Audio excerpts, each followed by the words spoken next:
Heart Evangelista nakatanggap ng batikos mula sa mga fans ni Pia Wurtzbach. Nakakuha ng mga negatibong reaksyon mula sa mga netizens si Heart Evangelista matapos niyang tawaging Queen P ang kanyang alagang aso, si Panda Escudero, na pareho ng alias na ginagamit ni Miss Universe 2015 Pia Wurtzbach. Ang post ni Heart, na inilabas niya sa kanyang Facebook account, ay nagbigay daan sa ilang kontrobersya at puna mula sa mga taga-suporta ni Pia. Sa naturang post, ibinahagi ni Heart ang isang bonding moment kasama ang kanyang aso na si Panda, na naging viral noong nakaraang taon matapos isuot ang isang mamahaling kwintas na naging bahagi din ng endorsement ni Pia. Sa kanyang caption, sinabi ni Heart, "Queen P finally made time for me," kiss emoji, at pandaong po kay Escudero, na nagpakita ng pagmamahal at kaligayahan habang kasama ang kanyang alaga. Subalit, hindi pinalampas ng mga fans ni Pia ang post ni Heart at agad itong pinuna.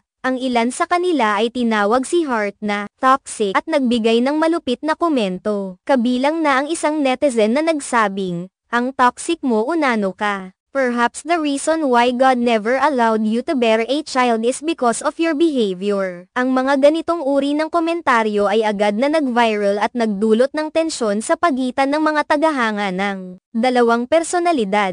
Matatandaan na may mga usap-usapan na hindi magkasundo sina Heart at Pia matapos kunin ni Pia ang mga dating miyembro ng glam team ni Heart. Ito ang naging sanhi ng hindi pagkakaunawaan sa pagitan ng dalawa, na nagresulta sa ilang mga spekulasyon na may hidwaan sila. Sa kabila ng mga komentong ito, hindi na rin nakaligtas si Heart sa mga isyong bumabalot sa kanilang relasyon. Kaya't hindi rin nakapagtataka na may mga nagpahayag ng opinyon na si Heart ay may intensyon daw na ikumpara ang kanyang aso kay Pia. Sa kabila ng mga puna at kontrobersya, nagsalita si Heart tungkol sa issue. Sa isang pambihirang pahayag, binigyang linaw ni Heart na wala siyang intensyon na makipagkompetensya o makipagsabayan kay Pia. Ayon sa aktres, "In fact, I was one of those who cheered for her in the past, and I'd like to think that it was the same for her." Ipinakita ni Heart na siya ay dati ring tagahanga ni Pia at umaasa siyang ganoon din ang nararamdaman ni Pia para sa kanya. Subalit, sinabi ni Heart na ang problema ay hindi sa kanilang dalawa mismo, kundi sa mga tao na nakapaligid kay Pia.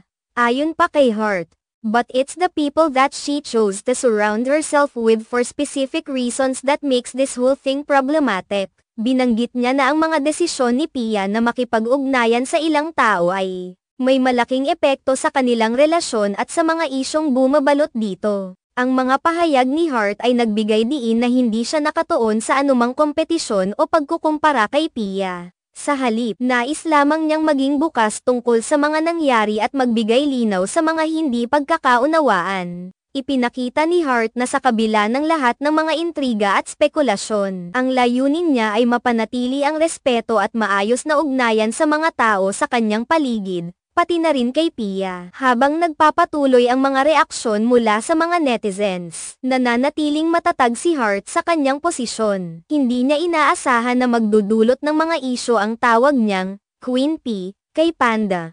Ngunit sa kabila ng lahat ng ito, nagpamalas siya ng pagiging mahinahon at nagsiwalat ng mga saloobin ukol sa mga isyong nag-ugat sa kanilang mga nakaraan. Ang insidenteng ito ay nagpapakita kung paano ang mga simpleng bagay, tulad ng mga post sa social media, ay maaaring magdulot ng mga hindi inaasahang reaksyon at kontrobersya, lalo na sa mga sikat na personalidad. Gayunpaman, ipinakita ni Heart ang kahalagahan ng pagiging bukas at mahinahon sa pagharap sa mga issue, at nagpapaalala na hindi lahat ng nagaganap sa ating paligid ay laging may kinalaman sa kompetisyon o intriga.